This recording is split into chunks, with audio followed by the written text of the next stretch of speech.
Okay, hello again. My name is Ashlynette Sanders, and I'm going to speak a little bit about corporal punishment in U.S. public schools. So, I just want to make sure this is recording. How do I?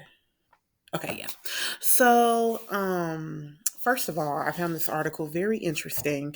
There were many things in it that were a little bit unsettling. However, specifically this part that I'm around the part where it's discussing the fact that in certain states, such as Wyoming and I think Missouri, they explicitly mention that people who are allowed to administer corporal punishment, those being like principals, vice principals, school staff, who are allowed to administer corporal punishment, are exempt from exempt from punishments that would be given to parents um for for for the same treatment of children, right? So like if a kid comes to school and they have bruising on their backside, or if they have bruising anywhere on their body, the school official is required to report that child or that parent to social services. However, if a school if a school official has administered that same type of punishment to a child, then they could be found. I mean, they're not liable for it simply because the law states that they have immunity. And I wish I could find this part. Okay, to avoid school personnel being charged with abuse, some states explicitly exempt school personnel from liability under state child abuse laws. So that is something that really stuck out to me in this article. There are many things, but this statement right here,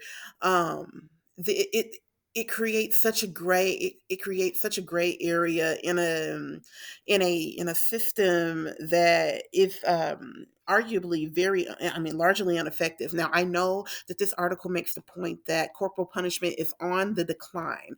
What we have 19 states that still allow it, and of those 19 states, not it's sparsely used, but in the areas that it is used, then we see a large disparity in the populations that are receiving the corporal punishment, right? So students with disabilities, African American boys receive corporal punishment.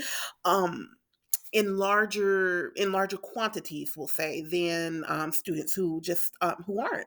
And so, and we're still seeing those things today. And so,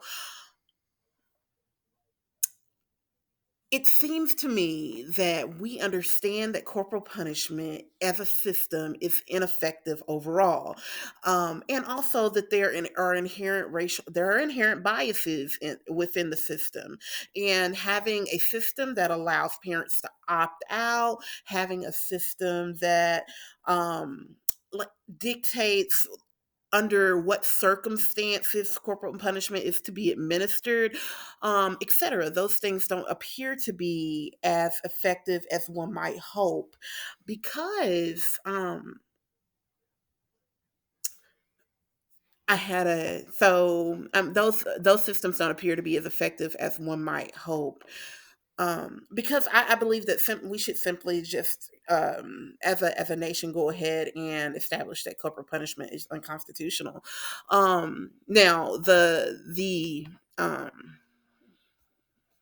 case that the Supreme Court takes precedent from is the case that's mentioned all the way. I mean, it's mentioned throughout the article, but this case was seen in 1977, so it is largely out of date.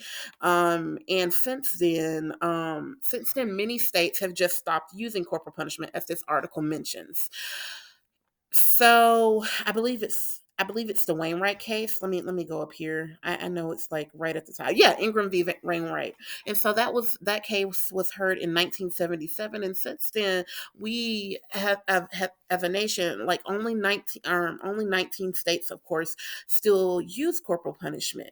And so the article makes mention of the fact that in order to completely get rid of corporal punishment, there's going to have to be a case with large precedent, or states are just going to have to do it by themselves.